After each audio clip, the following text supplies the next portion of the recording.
Hi friends, welcome to another book review.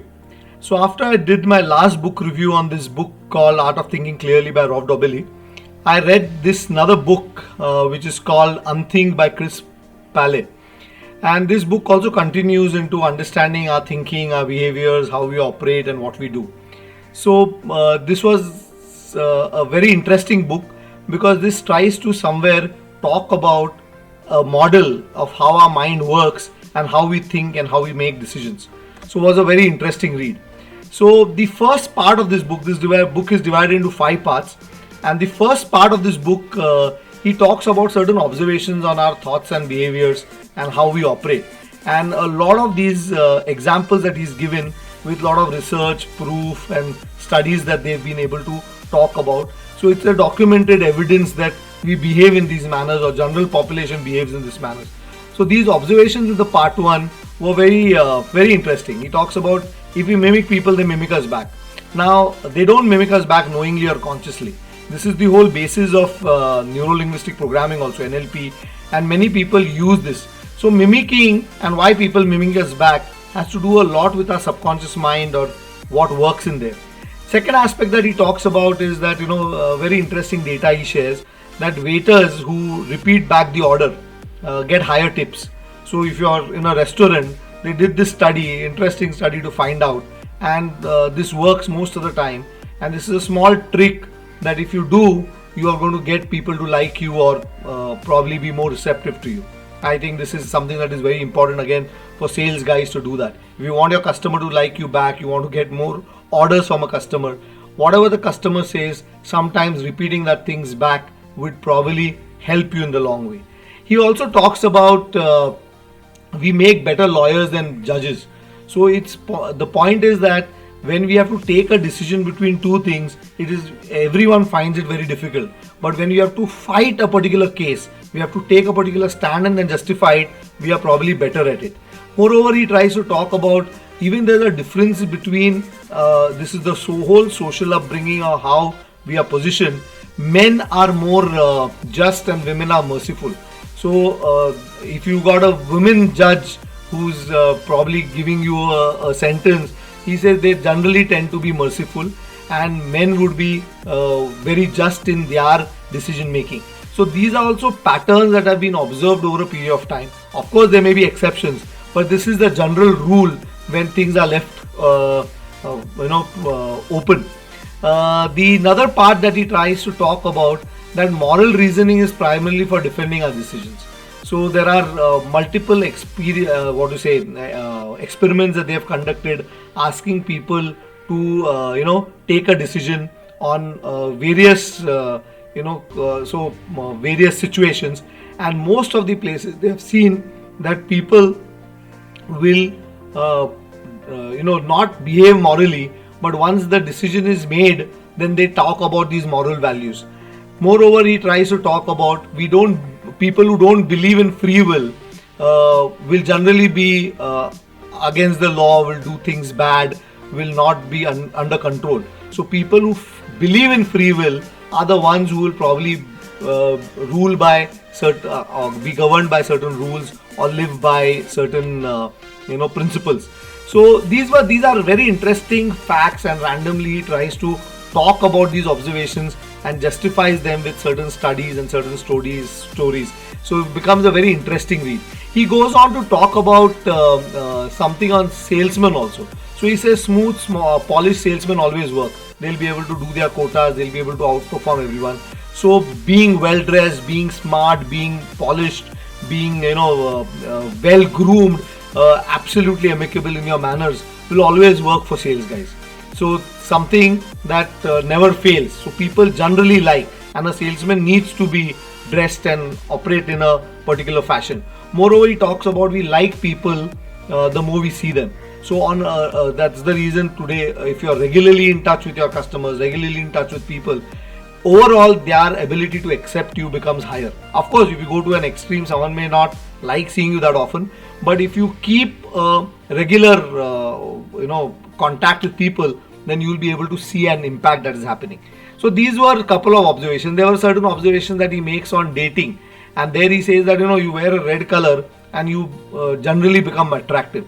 So choice of clothes that you wear vibrant colors, you wear bright colors, and it is something that quickly attracts attention, and you look more attractive while you're using these colors.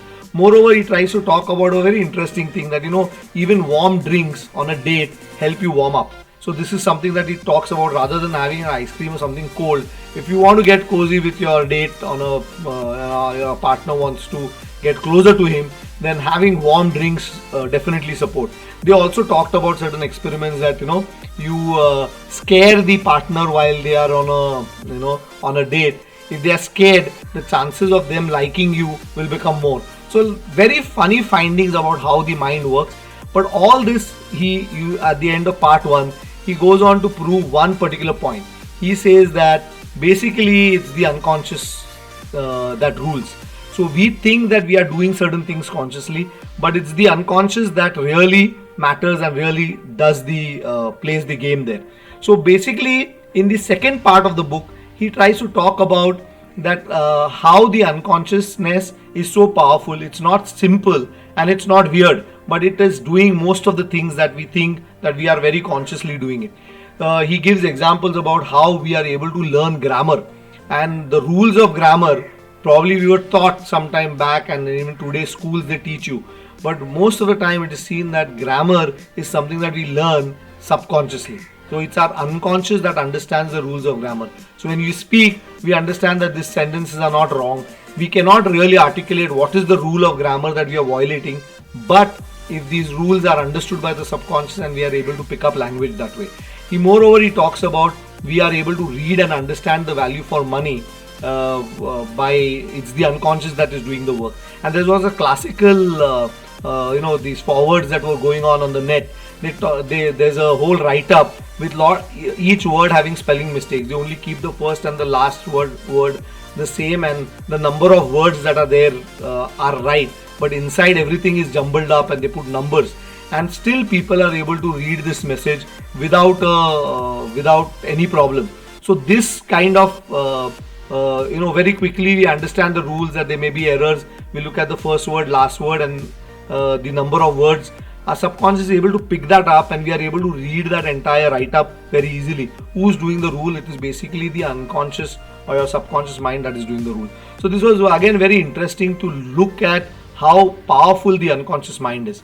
In the third part, he goes on to talk about the limitations of consciousness. So he's basically trying to say that whatever you think and do, and whatever decisions you take, they are basically, those decisions are not, they are taken by the subconscious, but our consciousness has got a limited role to play in what we are doing. So it's important that we focus on our subconscious mind, or what we feed it, and strengthen it up, and chances are that you will be probably find more success and more happiness in this whole journey then. So the limitations of consciousness, he again gives you a lot of examples and studies, and he says that consciously you can't even move a finger, and it's the subconscious doing a lot of things. So consciousness is limited in its approach, what it is doing. He says brain can be easily tricked into believing it's knowing what it's doing, and then he gives in a couple of examples here again. In this particular book, he also talks about argues that we put arguments. It's not while making a choice. Most of the time our subconscious makes the choice, and then the consciousness just justifies the choice. So these are the limitations of consciousness, and we need to understand this and realize this. We will probably be able to operate much better. The fourth part of the book, he talks about this, how the mind works. So he's basically putting forward a model. Now I've been studying about this hypnotherapy and trying to look at various models. So this was also an interesting part. What is basically in this part 4, he talks about to make predictions about people, we need to model them. So basically the whole idea of how consciousness works is something that he's talking about here in this part. He says that model does not have to be right, but it has to be useful. So for example, we have got a model of how an atom is, or how the universe is. Now no one knows in this whole realm of metaphysics, no one knows whether this is the right model. But however, as long as this gives us answers and gives us peace at understanding it, it is perfect to have those models. So whenever we are operating, we operate out of models. he again puts in a lot of interesting things. So he defines consciousness. He says consciousness is nothing but my model of your mind. So that means what I think, how you are thinking, or how you are operating, that is consciousness. And he says consciousness is not for understanding ourselves, it is to help you understand others. So he is basically trying to put forward a model of your mind, or how the mind works, basically trying to tell you that the mind works. Basically your unconscious mind takes in control. There are multiple parameters working on your mind, and these multiple parameters and interplay of that helps you take decisions and helps you operate. The conscious mind, after these decisions are made, is like a mouthpiece, or like a function that it justifies whatever it does, it rationalizes whatever it does to the outside world. But the decisions are taken by multiple complex things into our mind, including the subconscious mind here. And the final part, he says that what influences our consciousness. He tries to talk about consciousness is only one of the many advisors to the brain, and it can be made more or less influential. Second thing he talks about, consciousness is not the strongest advisor to our brain. There are many other things that work much stronger. Our past, our histories, our experiences work much stronger in terms of helping you take that decision. Exercising can strengthen your willpower. Exercising can strengthen your ability of working your subconscious mind better. Put it to more use, leave it to your subconscious, and chances are that you'll be able to take better decisions and operate more wisely. And finally, he talks about what you believe is more likely to happen. So this again goes back to Rhonda Paulin and the many books Secret, and many of the people have talked about this. Eventually, it's what you believe, what models you create, what you plan for yourself, what you foresee is what is going to happen. So the reality that we create in our lives in the future is out of how your mind conceives it, how your mind thinks about it, how you're subconsciously, what things you believe in.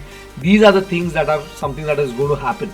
So it's very important to stay positive, think positive, have positive outcomes, and this positiveness is something that will reflect in your life. If you are going to be relatively negative, conscious, worrisome, and if these things are repeated, then what is going to happen? You're going to see your future shapes like that, because somewhere your subconscious mind makes those things happen and they work in a particular manner. So I would highly recommend reading this Unthink. Probably clears a little bit of clutter, helps you stay positive, and helps you move forward. Thank you for watching. Please subscribe to my channel, and God bless.